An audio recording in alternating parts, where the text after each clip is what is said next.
എൻ്റെ ഭാര്യയ്ക്ക് അസുഖമുണ്ട്. ഞാൻ വിളിക്കുമ്പോൾ ഓൾ ഇങ്ങനെ ഏന്തി വെക്കും. എന്ത് ഞാൻ പറയും ഇഞ്ഞേടി ഏന്തി വെക്കും. ഓള് പറഞ്ഞു എനിക്ക് അവകാശമുണ്ട്. ഞാൻ പറഞ്ഞു എന്നാൽ എനിക്ക് വരുമ്പോൾ ഞാനും നോക്കും. അപ്പോൾ ഓൾക്ക് ഓള് വരുമ്പോൾ ഞാനും ഏന്തി വെക്കും. എനിക്ക് സംശയമാണ്. ഇത് കണ്ടു വളരുമ്പോൾ ഇപ്പം എൻ്റെ മക്കളും നോക്കുന്നുണ്ട്. അച്ഛാ ആരെയാ വിളിക്കുന്നത്? ഞാൻ പറഞ്ഞു നിങ്ങൾ വിളിക്കുമ്പോൾ ഞാനും നോക്കും. അങ്ങനെ പ്രശ്നങ്ങളോട് പ്രശ്നങ്ങളായപ്പോഴാണ് ഞാനതിന് നമ്മളെ വീട്ടിലൊരു സൊല്യൂഷൻ കണ്ടത്. മൊബൈൽ ഫോൺ മേശപ്പുറത്ത് വെക്കുന്ന ഒരു സൊല്യൂഷൻ. അത്രയേ ഉള്ളൂ. എല്ലാവരും മൊബൈൽ ഫോൺ മേശപ്പുറത്ത് വെക്കുക.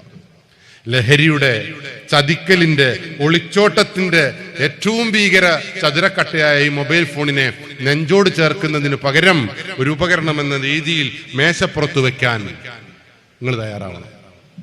ബാപ്പ ഇവിടെ വെക്കട്ടെ, ഉമ്മ ഇവിടെ വെക്കട്ടെ, മക്കളെല്ലാം ഇവിടെ വെക്കട്ടെ. ഇതെല്ലാം കണ്ട് ചെറിയ കുട്ടികൾ വളരട്ടെ. എൻ്റെ അമ്മയോട് പറഞ്ഞപ്പോൾ അമ്മ വെച്ചില്ല. 85 പറയാ ഇനി ഞാൻ ഒരു വർത്താനും ഇല്ല. 85 വയസ്സുള്ള അമ്മ ഇന്നലെ ഒളിച്ചോടിക്കുന്നുണ്ട്.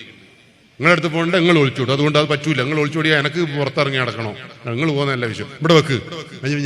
അവിടെ വെച്ചോ, അവിടെ വെച്ചോ. ഇപ്പം അവിടെ വെക്കുന്നുണ്ട്. എൻ്റെ സുന്ദരിയായ ഭാര്യയോട് പറഞ്ഞു ഇവിടെ വെക്ക് ഫോണ്. ഞാൻ ഒന്നും പറയണ്ട, ഇവിടെ വെക്കുന്നു. ഞാൻ ഇവിടെ ഉപയോഗിക്കണ്ടെന്നല്ലോ പറഞ്ഞു. എനിക്കിവിടെ വെക്കുന്നത് എന്താ?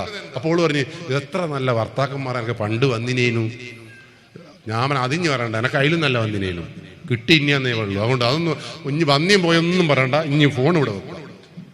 അങ്ങനെ ഓളും വെച്ച് ഇട്ടയില്ലാണ്ട് ഞാനും വെച്ച് നല്ല രസമായി. ഇപ്പോൾ നിങ്ങൾ എൻ്റെ വീട്ടിൽ വന്നു നോക്കി. ഇപ്പോൾ പണ്ട് 1.5 മണിക്കൂർ ഫോൺ വളർത്തുന്ന ഭാര്യക്കൊന്നും ആരോടും സംസാരിക്കുകയില്ല. ഇപ്പോൾ കഴിഞ്ഞ്